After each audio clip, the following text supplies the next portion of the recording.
A billionaire arrives home ahead of schedule, and what he walks into nearly stops his breath. His only son, trapped in a wheelchair, clinging desperately to the maid as she struggles to steady him. Rage flashes, accusations spill. But when the truth finally pushes through, the boy's shaking voice, the maid's unshaken courage, and the father's collapsing heart rewrite everything you thought this moment would be. Before we begin, tell us in the comments what time it is where you're watching from. And don't forget to like and subscribe. Alright, let's get into it. The house felt still, too still, the kind of quiet that filled every corner and made the air feel heavier than it should. Across the room, near the tall window, a boy sat motionless in his wheelchair. His fingers curled around the armrests like he was holding on to something that kept slipping away. 11 years old, eyes dim, lips shut tight. He didn't look at people anymore. He didn't want to. Under his breath, he muttered things that cut like shards. They leave. They all leave and I stay here.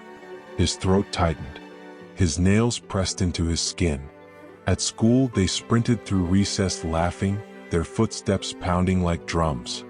He stayed on the sidelines and no one called him over. No one waited. No one ever did. The door opened slowly. The maid stepped in. The one in the blue uniform with the crisp white apron, her hair always neatly tied. She paused the second she saw him. "Jaden," she whispered. "Why are you sitting alone in the dark? Have you eaten?" He said nothing. His stare deepened, as if the world outside the window was a place that refused to let him in. She moved closer, her steps barely touching the carpet. "Jaden, talk to me. Please." His jaw clenched. He shook his head. She lowered herself beside him. "Jaden," she said gently, "I can't help you if you lock everything inside." Something inside him gave way. He didn't plan it, but his voice exploded out of him, raw and cracking. "Help. You can't help me. No one can. Look at me." His palms hit his legs hard. "They don't move. They're dead weight. I'll never run. Never walk." His breathing came out in burning bursts. "I'm nothing. Not really alive." The maid startled but didn't retreat. She reached for his hands, steady and unshaken. "Don't talk like that." He fired back instantly. "It's the truth." Tears were rolling now, hot and furious. "At school they pretend I don't exist. Not one person notices me. Do you know what that feels like?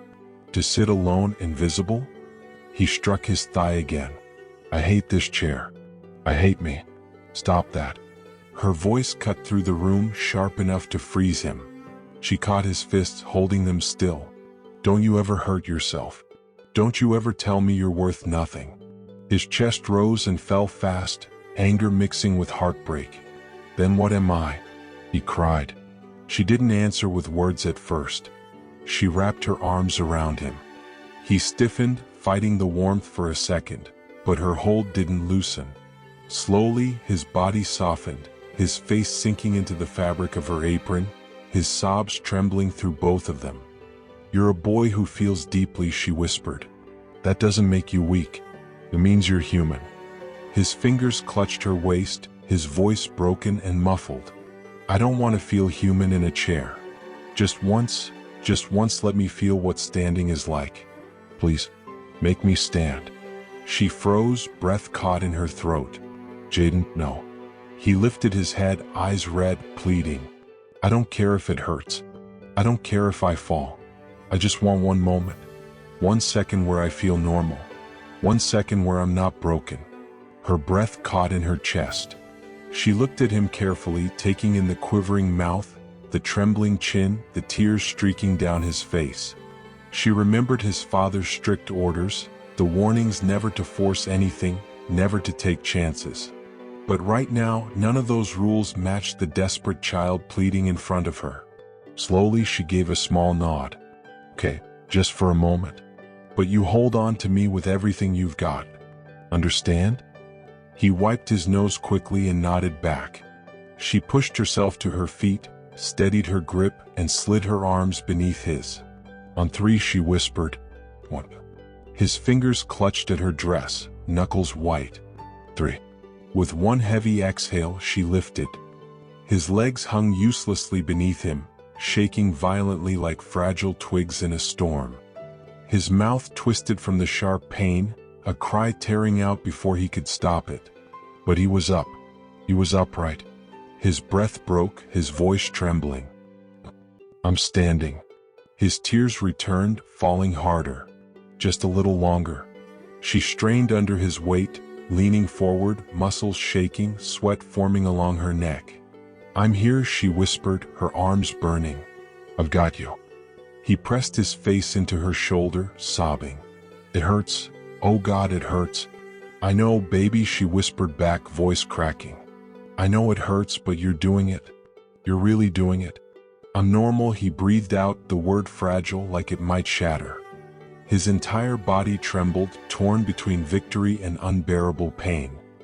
His head rested heavily against her shoulder, his tears soaking through her collar as she fought to keep him steady. "Just a few more seconds," she muttered. "Hold on. Just a few more." Then a sound sliced through the room, a low, stunned inhale. They froze. In the doorway stood his father. Tall, sharply dressed in a cream suit, his expression thunderstruck. His eyes were wide, locked on the scene. His hands curled into tight fists at his sides, disbelief and something darker flooding his face. The boy's cries swallowed the room. The maid's arms trembled beneath his weight. The father's voice cut through the air, cold and sharp. "What in God's name do you think you're doing with my child?" She froze instantly, holding Jaden tight as he clung to her side, still shaking. "Sir." She tried to speak, but he stormed forward, each step hitting the floor with a heavy, furious strike. "I made myself clear. I told every single person in this house, never push him, never risk him. And here you are lifting him like you've lost your mind." His glare hardened. "Do you want him hurt? Do you want to cripple him beyond repair?"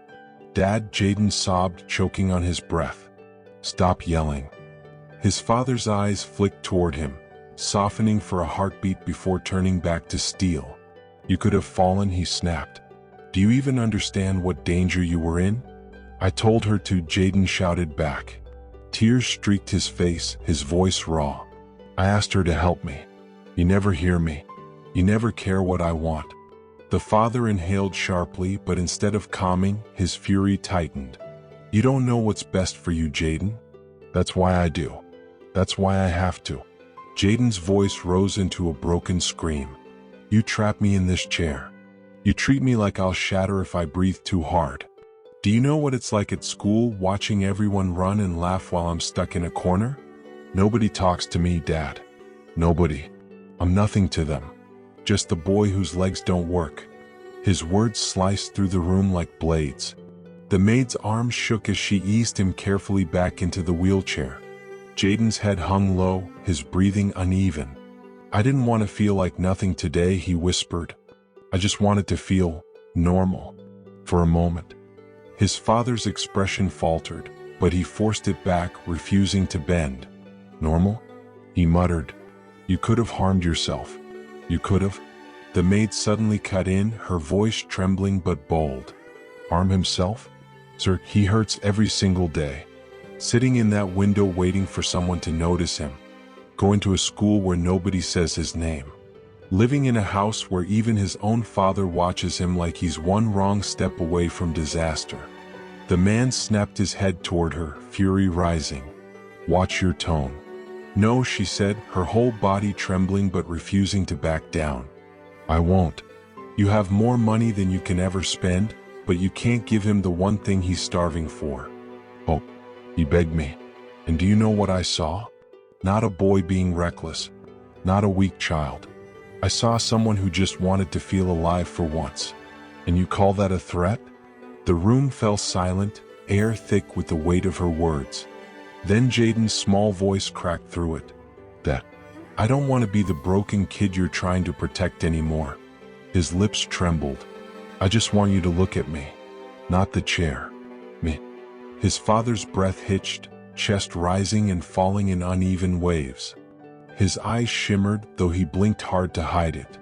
He stared at his son, then at the maid, both trembling, both stronger than he felt capable of being. Slowly, the father lowered himself to his knees in front of the wheelchair. His hand lifted toward Jaden's, trembling with hesitation. "I see you," he murmured, his voice thin and breaking. "I see you, my boy. I was so terrified of losing you that I forgot to live beside you. I forgot to let you try, to let you grow. Please, forgive me." Jaden's mouth wobbled.